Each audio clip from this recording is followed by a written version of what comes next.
All right, hey everyone, how's it going? Great to be here in Hong Kong at Pocket Gamer. So I guess today we're talking about something really exciting to me, hyper-casual and instant games. I've made both types of games before in my career, so really excited to talk about it. So first, I think it'd be great to introduce the panelists and let them talk a little bit about themselves, and then move on into questions about hyper-casual and instant. Maybe we could start off with Jake over there. Yeah. Hey, I'm Jake. I'm a publishing manager at Kwalee. We develop and publish hyper-casual games, and our most recent release, Shootout, was #1 in the US App Store just yesterday when I checked. So it's pretty good timing to be doing this panel. Tom? Good. I'm Tom. I work for ByteDance in China. Lived in China for about 11 years now, but I'm originally Dutch. ByteDance is recent. Before I was at NetEase for 6 years, bringing a lot of content to the Chinese market. And now ByteDance, the big Chinese company that owns TikTok, Douyin, Toutiao, and also having some plans for gaming. Oh, hi, my name is Melissa, and I am with a media company in Malaysia. So we have the traditional platforms like TV and radio, but we also have a digital division right now that looks into mobile games. So just to be very clear that I have not done any hyper-casual games before, so this is also very much a learning process for me because we do a lot of casual and action-adventure games based on our internal IPs. Oh, hi everyone, I'm Huabin, and I'm from COCOS, the technical director of COCOS Creator. We are as I said in my keynote, we are the most popular game engine in instant gaming platforms currently. All right. And I'm Christian, former executive at Ketchup, Dots, and Kixeye, and now CEO at Gamejam. And so I guess to start off, hyper-casual, how many people have heard of hyper-casual games? Assuming everyone? All right. And how about... So, I mean, hyper-casual games is now like generating more than $100 million per year. So my question is, does that mean that the opportunity is not there anymore for new entrants? And then I guess to add on to that, what are the opportunities today for instant games and hyper-casual games? And maybe Jake? I'll start. So no, I don't think that there are no opportunities. Like the market is constantly changing and evolving, and there are new ideas and new kind of games being released. I think there's a misconception that there used to be quite a lot of clones in the hyper-casual space, but that's not the case so much anymore, and it's constantly changing and evolving, so there's always room for new ideas. I love it. Anyone else have anything to add about the market, the opportunities today? I mean, I don't think there's no opportunity. So I agree with him, but at the same time, I feel it's a little bit harder to enter the market right now because, I mean, you get a lot of apps being submitted to stores every day. So for especially for an indie developer to gain visibility, that's a little bit more harder unless you have a publisher to help you with it. Yeah. I think, there's always a challenge because of what's involved in a hyper-casual market and in self-publishing. You could do it on your own, but there's a lot of kind of expertise and stuff that a lot of publishers are kind of set up to support you with. I agree with Jack because I think, especially for hyper-casual games have a short lifetime. They change super fast, and even the generations by generations. So I think there will be more new gameplays, new way to attract users. So if you find that, you can always be the winner in the market. Got it. But you won't be long. That won't last. Right. So that's a challenge. And I think you guys brought up some interesting points. One is that do you actually need a publisher? I mean, you said it's more competitive now.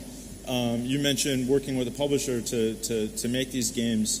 Is it dependent if you're making a hyper-casual game? Do you need to work with a publisher, or do you think that you can self-publish and still have a great opportunity? I think there's still a good level of opportunity there, but a lot of the publishing teams that are like there's you're going to need a lot of marketing expertise, and obviously Kwalee started just developing their own games, hyper-casual games, and releasing them, testing things out, seeing what worked. I mean, at Ketchup, when we were first making these games, a few years ago, we would have thousands of developers hit us up, and they were all like 1 to 2 person teams. So, I mean, and today you need all kinds of like user acquisition and stuff like that, and it feels like the publisher model really works well with hyper-casual. So we're talking about instant games and hyper-casual. And Jack, I'm just going to throw this back to you again. What are the differences and similarities between these two types of games from a game design perspective? So the one thing I constantly tell people the one thing I love about hyper-casual games is it's like one core gameplay loop, one main mechanic that is so finely tuned that it constantly feels good and fluid, and it's nice and rewarding to the player. In terms of instant games, yep. I think there are some similarities there in that you need to kind of focus on those short gameplay loops, but at the same time, you've got a bit more room for depth with instant games. Are there any specific types of features that you need in an instant game or a hyper-casual game to scale, to make it a hit, to succeed? Or any type of product features or game features for any of the developers out there that are making these games that you absolutely need in either an instant game or a hyper-casual game? So I think the most crucial part is that your game need to be very intuitive. User get into your app, get into your game, and instantly they know how to play it. They don't need to learn. That's how you can empower the social networking power. Go on, Melissa. I mean, for me, it's more of the social element in the game where you get to compete with your friends and challenge them. So that's a product feature for me. So instant gameplay, social features. Yeah, instant gameplay on top of that, being able to quickly pick up how to play the game. So it's quite simple to see someone play the game and you understand how to play it, so you can get straight into it. And why is that? Why do you need that instant gameplay right away? Is there anything that helps benefit on the marketing side or something? Is that? I think if people understand it straight away, they're more open to playing it, right? Got it. Okay, that makes sense. And that kind of, I guess, brings me into the next question about marketing and distribution. What does like a typical launch plan look like for these types of games? Like, let's say I'm going to launch a game next week, an instant game or a hyper-casual game. What does my launch plan look like? Am I spending hundreds of thousands of dollars? Am I talking to a lot of ad networks? What does a typical launch plan look like? Jake? Well, there's a lot of prototyping involved. Like, you want to try out different things, see what works. You don't want to invest too much straight away. You don't want to put everything on, one thing when you don't know whether it's likely to work or not. I mean, Kwalee have got a whole team of analysts that are dedicated to figuring out how likely something is to succeed. Wow! So there's quite a lot of kind of consideration to be made. I've been quiet so far because what's really the question I want to have an answer to, and maybe some input from the panel, is what is a hyper-casual game, right? Is it indeed that single gameplay loop that is really easy to get into, and as soon as there's a second gameplay element that disqualifies it and makes it a casual game? On the other hand, is it like there cannot be any in-app purchase, it must be all advertisement-based? Or, for example, instant game, because an instant game, we know that instant games are coming up to console-level quality once the streaming revolution is here, right? So that's definitely not hyper-casual. And so this definition, I think, is one that is just becoming more and more vague, right? We talk about hyper-casual from many different perspectives, but actually what we mean by it could be very different from company to company. So in terms of launch plan, right, it's totally different for an instant game that it might be, for example, for that single core gameplay loop. Because I think on Facebook instant games, you can find some pretty advanced games, for example. What does a launch plan look like for an instant game? If let's say, do you just launch it and does Facebook promote the game, and are you just reliant on the algorithm, or are you doing user acquisition? Like, what does a typical launch plan look like? I'd say there's indeed a lot of user acquisition involved. I mean, like to your question earlier, what's the great advantage of the instantness? It's that there is a barrier for a user to change his mind while from the moment he's decided, oh, I'm interested in this game because I saw it somewhere or my friend is playing it, to the point in time where he's actually able to start that first gameplay loop, right? And the shorter you can make that time, the higher your engagement on that same amount of audience can be. Got it. From the point of view of a game engine, we are collaborating with many developers and also many publishers, and we provide the technical to platforms. And we see something very interesting in instant gaming platform. If you want to launch an instant game, it's very crucial to improve your game quality and to be intuitive. But it's also very, very important that you have a matrix of product, so you can working with each other. That means you can redirect your users from one to another, and that works for instant games. Got it. That's something very interesting that we found in WeChat mini game. Got it. Yeah. And so who and maybe let's go back to Tom's question a little bit about, like, what are these games? What are these games, and who's playing them? Who's the audience for these types of games? And what is a hyper-casual game? I mean, hyper-casual was a term coined by AppLovin, and actually in a Pocket Gamer article in, I think, 2017. But these games have always kind of been around, right? Flappy Birds, these types of games have been around for a long time. But and I guess they're kind of evolving. They're definitely different a few years ago today from a few years ago. But what are they, and who's playing them? As I saw it, I just mentioned in my keynote that the duty of instant gaming platform is not to improve the game quality, is to reach out to the non-gamers, to expand the industry. Got it. To bring more and more users into this market, so that they can be transferred to maybe mid-core user, hardcore user, and for starters, the instant gaming platform's characteristic is that they cover from, for example, TikTok or WeChat mini game. They are all social network. Got it. So they reach almost all kind of people, not only gamers. Right. That's the platform characteristic. You need to focus on that. You can't produce a AAA game on that. It won't be successful because people don't know how to play it, even if it runs smoothly in net. Got it. So instant game players can be non-gamers on social platforms. Yeah, exactly. How about hyper-casual games? I'm going to pass it back to Jake. Who's playing these games? I think it's pretty similar. I think there's quite a lot of crossover between the two. It's people who don't necessarily have a lot of time to play games, people who don't necessarily play games all of the time anyway. It's things like, I've got a few minutes here and there, I'll play through that quick gameplay loop. Done. Obviously, they're not sitting there thinking to themselves, well, I wish I had a quick gameplay loop right now.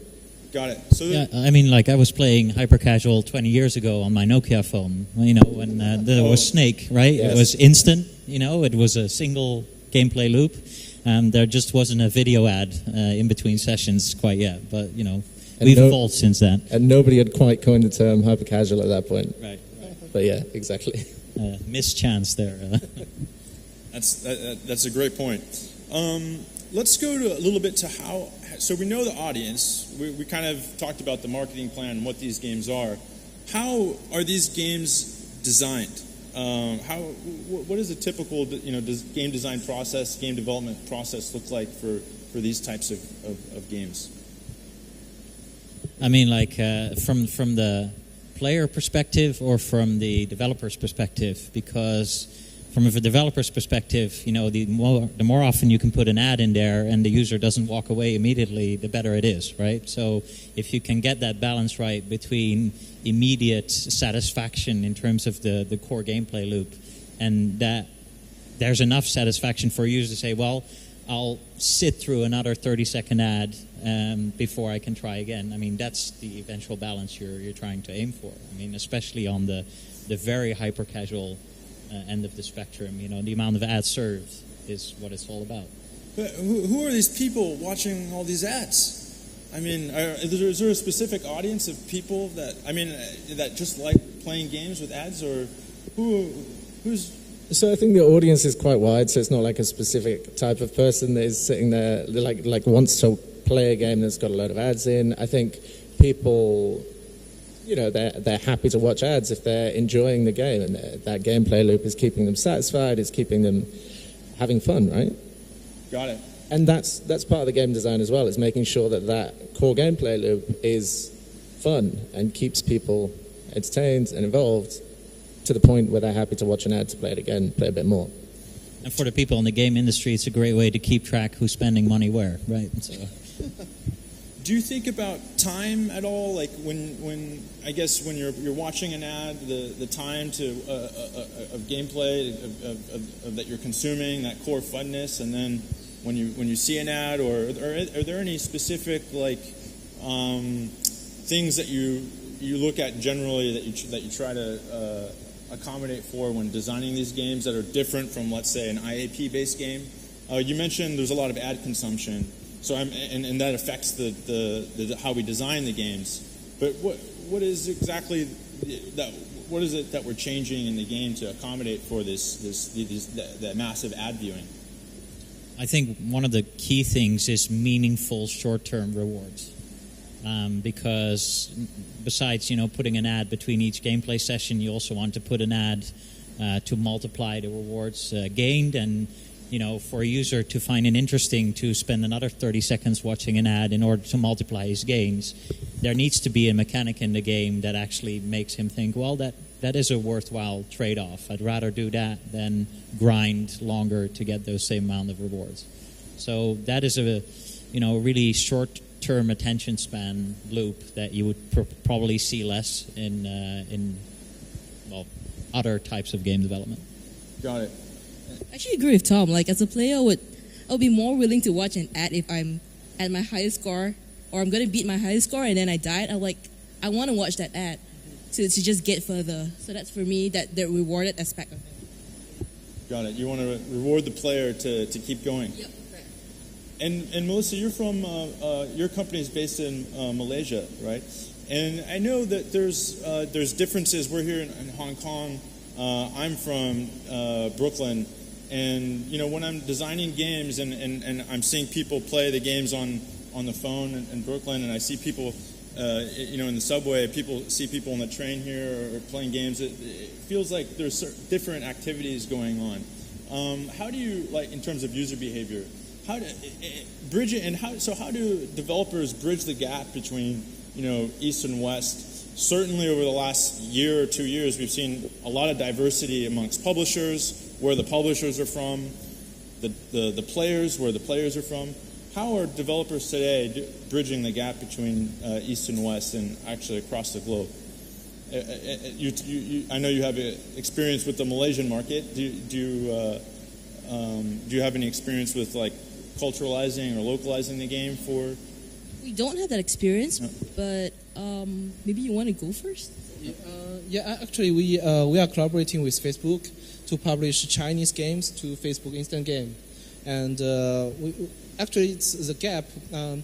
I don't think the gap is so big because there is already many games, Chinese games in US market. Just people don't know, users don't know. Right. It's not visible to the users. And I think there is one company who have released more than 1,000 games in Facebook Instant Game. Wow. Yeah. And Hypercasual is easy genre for developers to go west or go east, because the humanity is the same. What human interesting is there is a common part. You can design something very intuitive, and you don't need to explain a lot. You just based on the common philosophy of all humankind. Got it. So is that kind of why hyper-casual games do really, really well? I mean, they're so simple. The main characters are exactly. When there is a story involved, it's much more difficult because it's Eastern story or Western story. We share different culture and everything is different. Got it. And you mentioned some fragmentation across distribution. So basically, some players just don't have access to the content. From your perspective, is for instant games being hosted in the cloud, is that a solution to the fragmentation, or is that just another store adding to the fragmentation? Fragmentation is only important in user's perspective. If they don't see the fragmentation, it's okay. Developers can put their effort. Game engines can put their effort in it to ease the distribution. And from the user perspective, I don't know if there is a lot of fragmentation currently. I'm not a pro of game design. Right. Yeah. So maybe Jack has a better answer. Excuse me. Right, I think I'm good. So in terms of bridging that gap between East to West, I think, localization is definitely something you want to consider. But it kind of varies from game to game. As Huabin was saying, if you've got this bigger kind of story-driven game, then you're not necessarily going to be able to culturalize it easily. So culturalization is something that I heard just this week as like this concept of tweaking a few things to fit a different culture. I think some of the regular differences that apply to mobile games, East to West, still apply. When we talk about graphics fidelity, when we talk about competitive elements, like if you look at what's developed in Asia versus what is developed in the West, there are differences that are very apparent in this area, where it's more in Asia the concept of the game that counts and how it relates to other players competitively, as opposed to a wonderful, colorful, high-polished environment that we perhaps see more on the Western side. And also a little bit to your question earlier, do you need a publisher? How do you put these games in the market? I think, the ways to acquire traffic are also still different across markets, and that how traffic is being distributed, there are key players in different regions of the world that require a localized approach. Is there anything from a game design process? I mean, we kind of talked about this a little bit, that when we're designing our game, that we can do that makes our game kind of appealing to all countries in the world. Is there anything that we can do as game designers to make our games more interesting to everyone as opposed to just certain cultures, or any tips for the audience that we can do as designers to make our games more appealing to a broader audience? I think that's a really tricky question. Like, how do you please everyone? Remove all the elements that people could possibly be, turned off by. Like if you have certain style characters, some people might not like that. If you have a non-average color scheme, people could be turned off by that. So you have to make things as generic as possible and make sure that you remove as many items in the game that could be culturally perceived. That's great advice. Let's talk a little bit about the technology. You mentioned earlier in the future we're going to have high fidelity console games on streaming over the device. Is there technology is certainly an enabler for messenger games, right? While for hyper casual games, you can, without knowing code, you can make a game, right? Some of them. But hardly. Yeah. So, from a technology perspective, is the technology there now for instant games to scale and become $1 billion business? Is it, or are we going to have to wait a few more years And for hyper-casual, is the technology there today, for it to scale? It seems like it, but are there any changes to technology from the hyper-casual side? For example, you're conducting these large-scale user acquisition campaigns, you're monetizing your game with thousands and thousands of advertisers. That certainly takes technology to accomplish. Any advancements in technology that you guys could see over the next couple of years for these types of games? I mean, I think 5G is going to be a game changer because suddenly this hyper-casual space will receive competition from the regular space because they can be loaded just this instant, and the experience can be more deeply rewarding. Of course, there will still be space for both types of games because I sometimes just want to have a 30-second session, or sometimes I just don't care for the storyline. But if there is no longer the hassle of having to choose between something I can play now and something I have to download or start or wait to load for 3 minutes, but if that is the same choice, then I'll probably go for the higher quality experience and that I can play and be engaged with long term. I don't think exactly the same, but generally I agree with you. The problem is I think platforms play a bigger role in that because platforms have its own characteristic and its own audience. You have to fit the audience needs. So, for example, Google's new cloud gaming platform, Stadia. Stadia is a great choice for game players.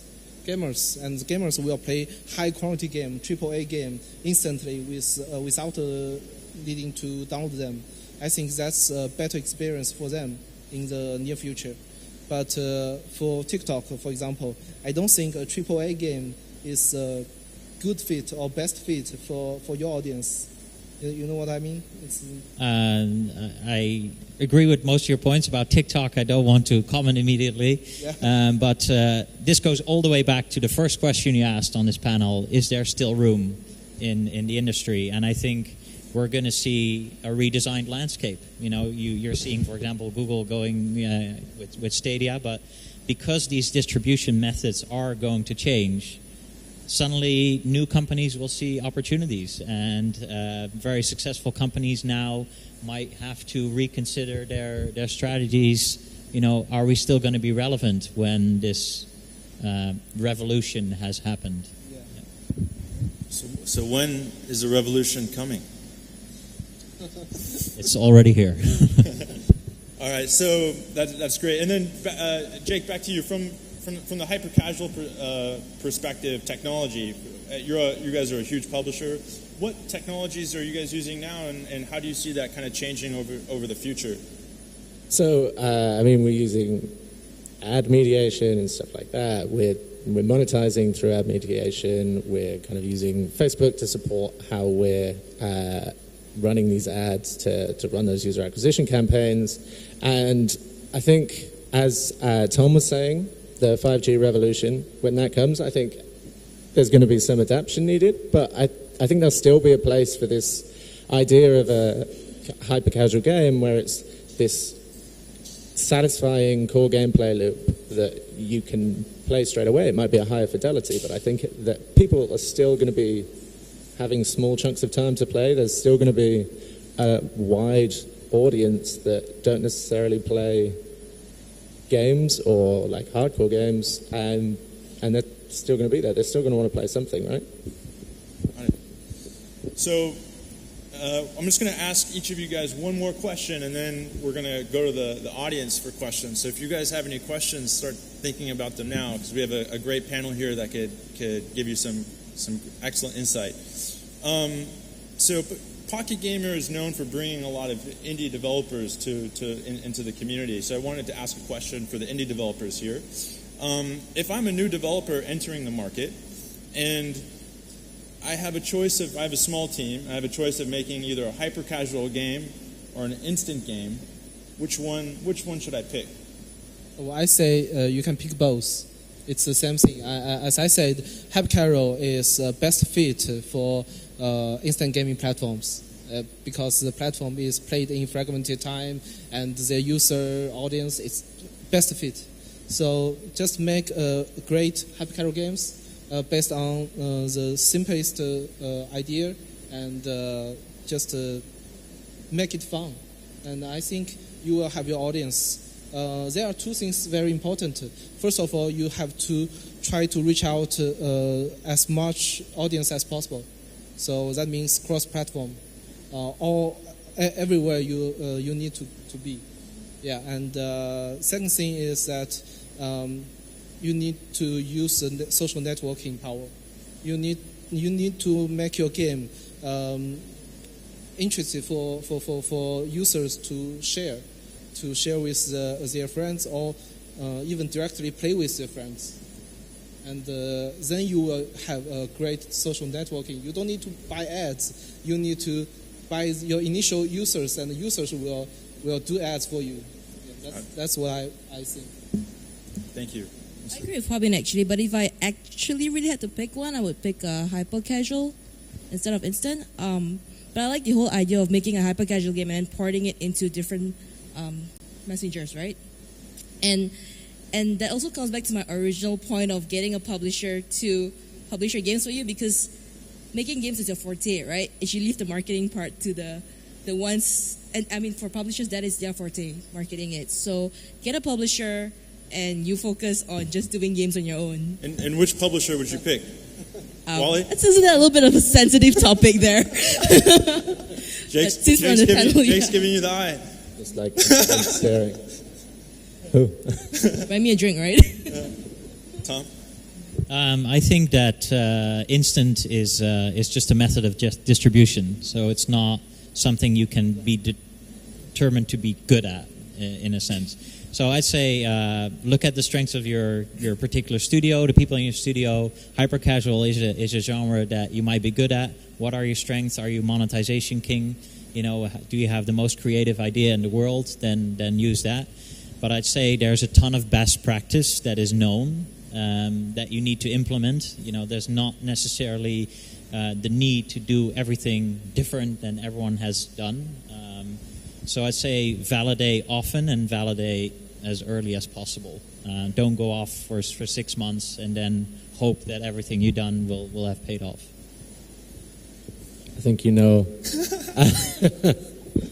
Yeah, I'd say hypercasual, but as Tom said, Instant Games is essentially a distribution platform, so you can make a hypercasual game and try a bit of both. And yeah, definitely get a publisher. All right, that was excellent. So I guess let's open it up to the audience. Does anyone have any questions? Any questions for the panelists? Don't be shy, just raise your hand. All right.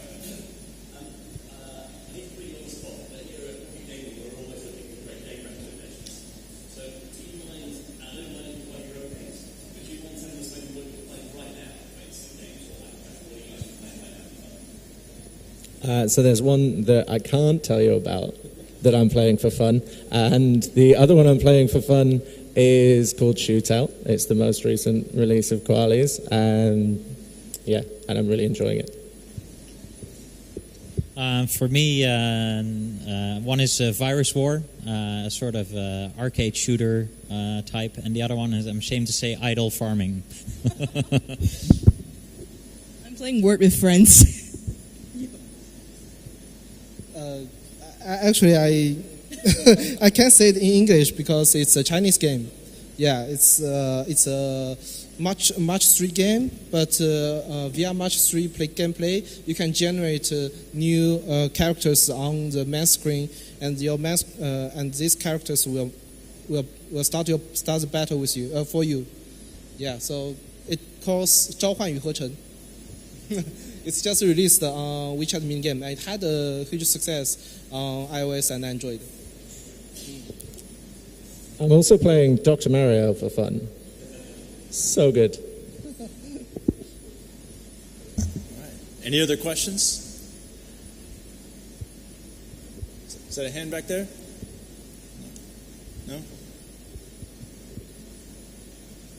All right, someone just pinged me a question. Oh, okay.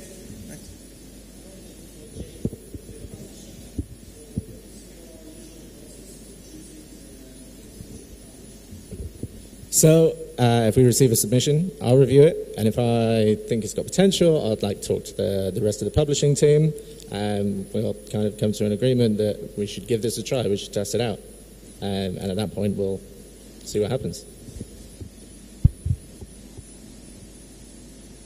All right. Any other questions? Someone just texted me a question. This one's for Tom.